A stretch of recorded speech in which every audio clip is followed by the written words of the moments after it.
things happen in life, and I don't have to run to a drug to deal with it. All right, well, thank you for taking the time to speak with us. We just wanted to hear all about your story. So if you could kind of take us back to the beginning, I guess, and tell us about your life, I guess, before you got involved with the Tabor program that kind of helped you out. Okay, well, so I come from a family, just me and my brother. Was raised in a household with my mom, my dad, and my grandmother. Grandmother basically raised us while mom and dad worked. Pretty much, normal childhood, playing and things like that, school. Really nothing chaotic. My parents got divorced when I was 12. So the structure of the home changed. And then grandmother passed away, a few years later. So life came to a whole 360. I had a child when I was 15. So I pretty much been raising, children as a child.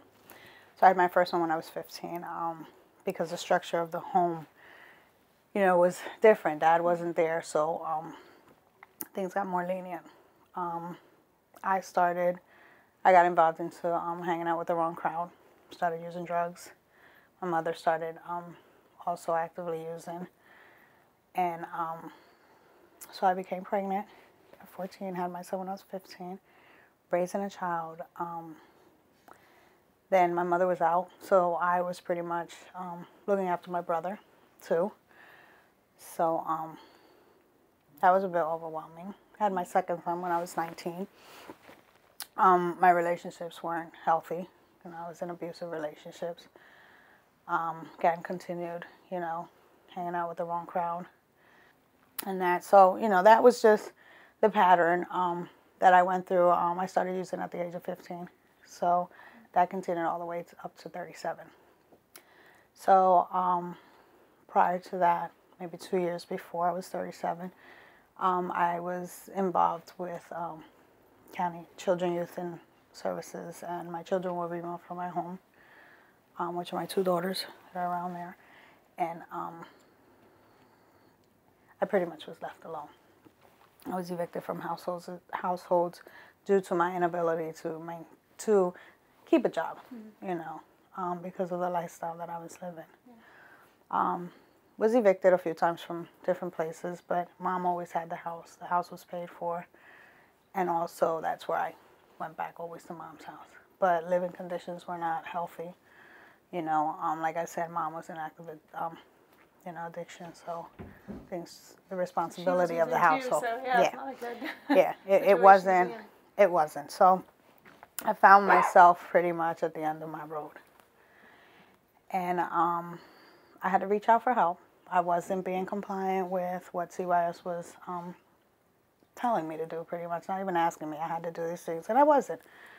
So I was looking at pretty much being in contempt of court next time I would go in front of the judge. I didn't want to go to jail, and I needed to change. Yeah. And prior through my addictions, I ended up with suspended license, you know what I mean? I had got involved in a car accident, and I was being held for criminal charges, by the grace of God, that the judge, he dismissed the case. So thank God I never had no charges. But my life got pretty havoc, and I was living in fear. I knew that I could do better, but it was so used to what I was doing, and I needed a way out. So I went out to task on 6th Street in Bucks County, and I got the drug eval, and they suggested that I go to a 30-day program. So nowhere in Pennsylvania was there a 30-day program available. No bed was available. So I was offered the opportunity to go to a 6-month program here in Lancaster. And that's where I went. And I stayed there for 6 months. I worked through everything that I had to, stipulated through CYS. My girls were looking at being adopted. I also, I have 2 boys and I have 2 girls. The boys now, they're, one will be 31. The other one will be 28. So by that time, my children were already, older where, you know, they weren't involved with the CYS. So they pretty much were on their own. So I went to treatment. My dad and his wife were the ones that were fostering my children. So they were still within the family. So they were out of, with them for 2.5 months. 2.5 years. As a matter of fact, 2 years and 5 months. So just a little shy of 2.5. So I went to the program, completed the program successfully. Throughout the program being there, I had to attend parenting classes, you know, domestic violence classes. There was a lot of programs that I had to attend to, being stipulated, and maintain myself in the program and complete. So I did that. I obtained employment while I was there, so I was also working. So once I moved on from there, I went to, there's a shelter that, it's called the Clare House on Chestnut Street. Right. I went there for 4 months, and, you know, again, I had to, you know, go by their rules, maintain a job, and help, you know, in the household and that. And I continued to do that, but I was still doing everything else that I was still stipulated by CYS. So I had a busy day, you know, and still working towards trying to get my girls back, because while I was in the program, I was at a no-visit standard. Like, I didn't have no visits whatsoever. And this program is a women and children's program that it was pretty hard being in there, like not having my own children and caring for other women's children, you know. Is this like Clare House? I mean? No, or this is a program before. Okay. No, this is a program before. The 6-month program that you were talking about that you went to first, is that the Tabor program, or is that something different? It's Gaudenzia Vantage. Okay. Mm-hmm. Okay. So Gaudenzia is all over Pennsylvania, and that they have different facilities. So that's where I went. So I went to Gaudenzia Vantage first. Then I went to the Clare House. And being in the Clare House, I had to participate in the program, which leads us to how we got involved in today. And, you know, the caseworker that I had, she worked with me. I worked in a program called the Match for Savings program. So, but that was afterwards. So what happened through the Clare House is they helped me, you know, in conjunction with the Clare House, to obtain an apartment, because of the fact that my credit was bad. You know, I had eviction, you know, in my history. So a lot of landlords look at that. You know, they look at your credit, your employment history, you know, have you been evicted before?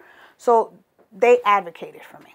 You know, they were able to go in and talk to a landlord. I saw several apartments, and the one that I wanted, that I was interested in, well, the caseworker went in and, you know, spoke to the lady, and they, you know, we had a little meeting, and they decided to rent to me. I lived there for 5 years. It was a 1-bedroom apartment. It was a huge 1-bedroom apartment.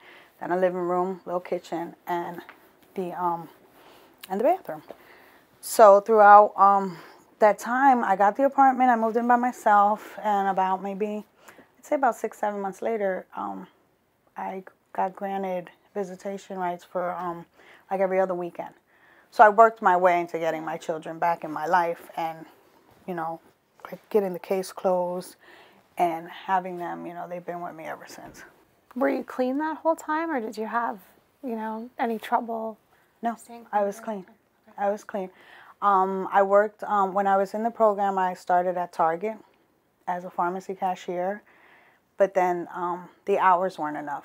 So I went overnight stock. So I was unloading trucks, you know, working in the soft lines department. So I did that, and during the holiday season, it was great.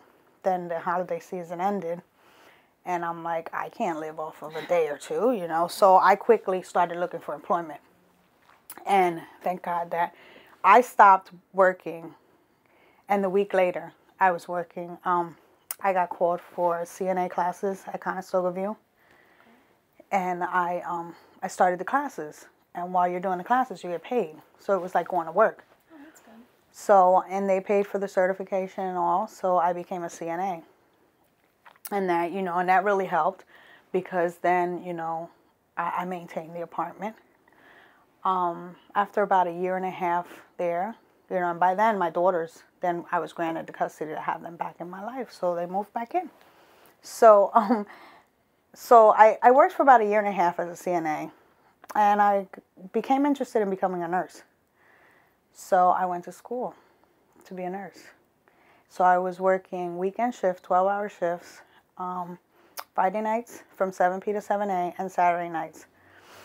And then I went to school Monday through Thursday from 4 to 10.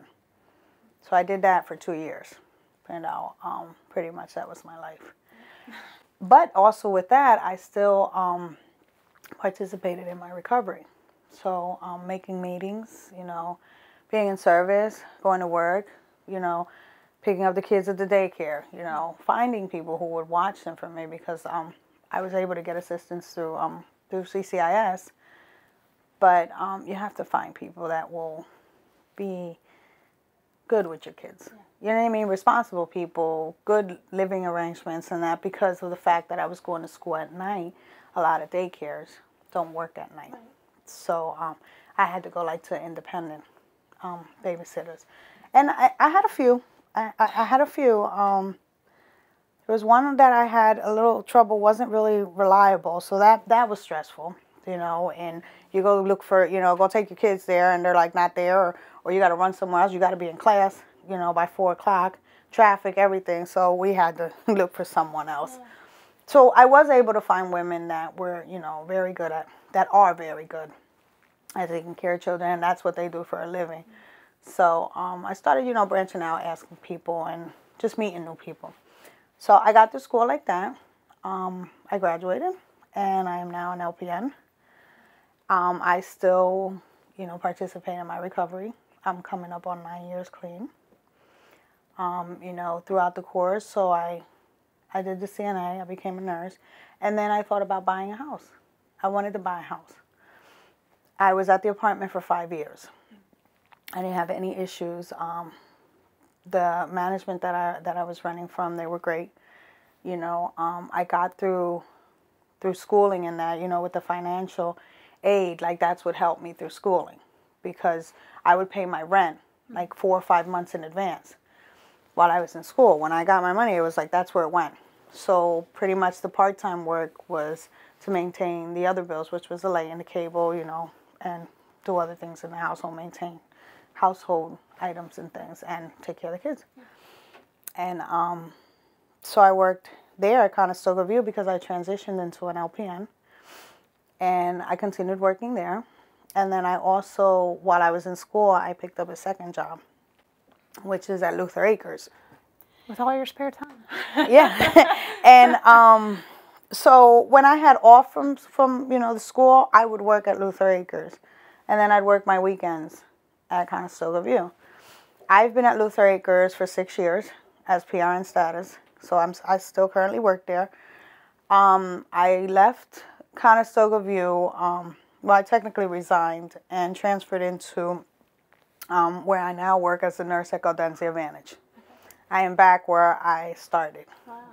So I'm giving back to them now. Yeah. So that's currently where I work now. So I work there full time. I work at Luther Acres on a PRN basis. I still continue going to meetings. You know, now over the years things have been incorporated. My 2 daughters work now, so we got transportation to work, pick them up. You know, everything that comes up under the sun that they want here and there, and everything that needs to be taken care of. So I'm pretty busy. I did purchase my home. I'm coming up on 3 years that I've been a homeowner. You know, I wanted to stay in the area because where we lived was Manheim Township. We were just 2 blocks into the Manheim Township. So that was wonderful because my daughters never had to experience to go into the, you know, the city schools. So their main thing is I wanted to buy a home that was in Manheim Township where they can continue to go to school in the same school district and not have to transition into a whole different school. So currently right now the one's in 10th and the other one's in 9th. I am taking online courses for my prereqs for my RN. So I'm still continuing to go, you know, further in my education. It's hard doing online classes because you have to find a balance. You know, it's, I don't want to do this. By the time I am ready to sit down and read something, I'm so tired where I'm like, yeah. I can't focus. Oh my So, gosh. yeah, some days can be a little hectic for me. And other days I just don't want to do nothing. When you decided to be the CNA, that first job, were you interested in nursing before that, or was that the job that actually got you really interested in becoming? Well, I had an interest in the medical field, you know, because my thing was job security.